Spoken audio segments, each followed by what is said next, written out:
What is going on? So, I shared Morg's channel the other day, and he was discussing really interesting topics about how the end is the beginning, and the beginning is the end in this endless cycle of contraction and expansion in myriads and countless different forms, in which what we would call God as expressing itself by splintering or splitting into countless expressions and then contracting back in on itself back to unity until a so-called new universe is created, and we have a cycle of repeating of individuated units of expression, in what we would call realities such as our own. And I see this actually as a sort of form of reproduction, right?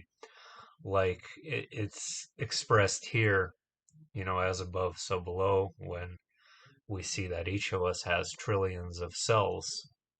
You can say that there's countless cells inside the singularity of God. And I actually sort of can confirm this, at least through my own experience and my near death experience. When you are observing the infinite light, you do actually see all these countless expressions and each individual soul contained within that light.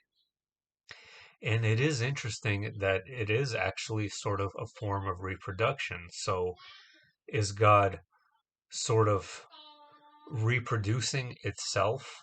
So this is something I want to get into tomorrow.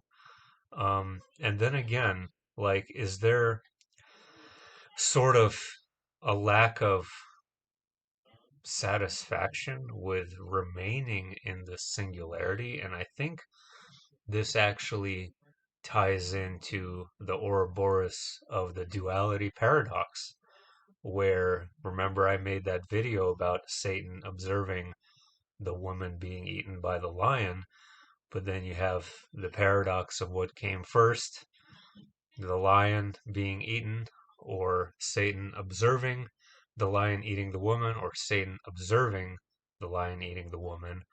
It's all simultaneous, right? In this endless loop of observation.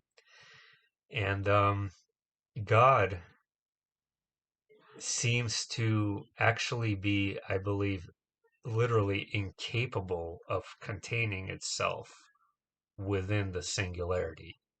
Meaning, it's almost like a natural part of its existence for it to splinter and sort of reproduce and create these reality systems, and then sort of internalize all the information from those systems to breathe back in and sort of process that information.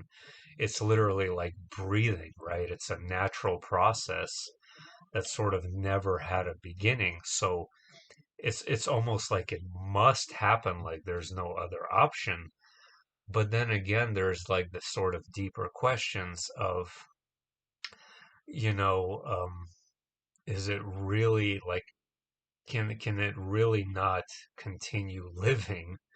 Can't it continue living without such a process in its sort of infinite womb? Like it's like a womb, right? That's reproducing infinite aspects of itself projected outward, and then it sort of has this overwhelming desire to experience itself sort of outside itself, but it's actually not outside itself. That's entirely an illusion, since nothing can be outside itself.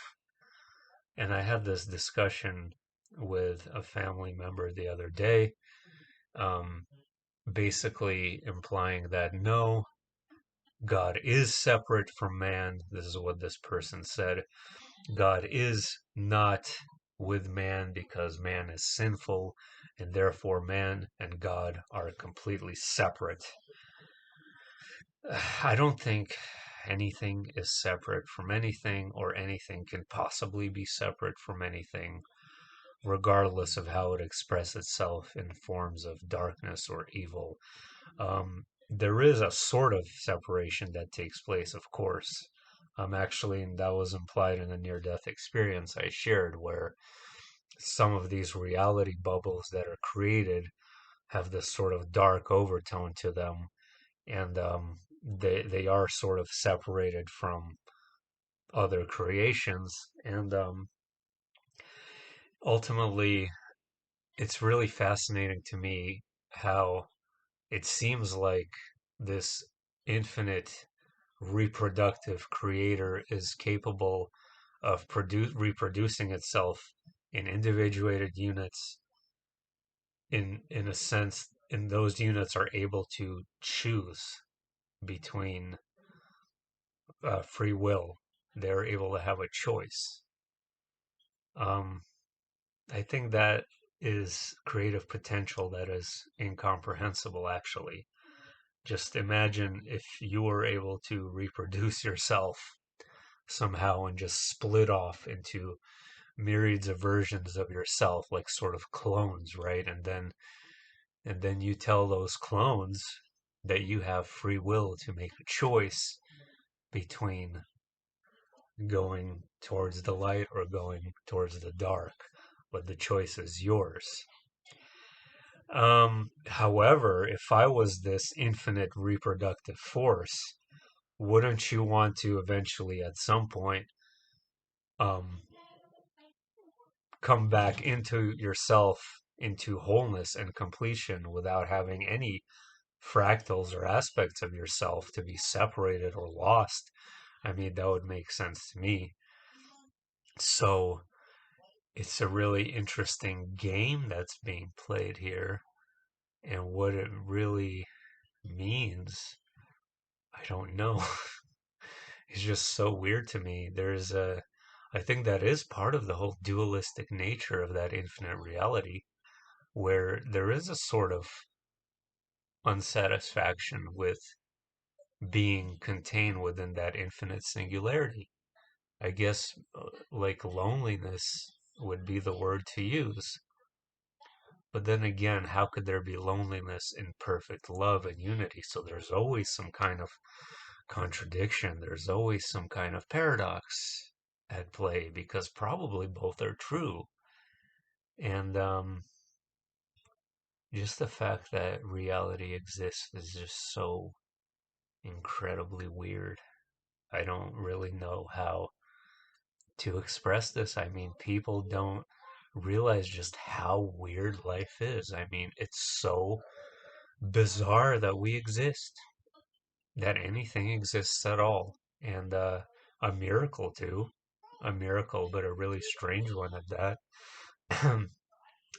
But I feel like that's basically the point of this video. I know I'm all over the place. I really feel like God just doesn't have a choice. This is like how it this is how it contains its eternal existence by fractalizing, by splintering. It's part of its literal natural process of existing.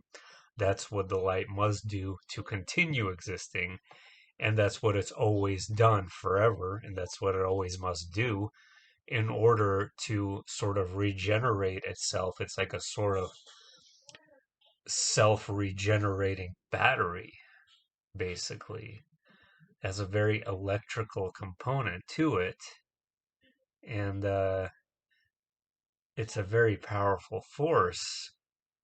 And just the fact that this very powerful force exists is so fascinating and incredible.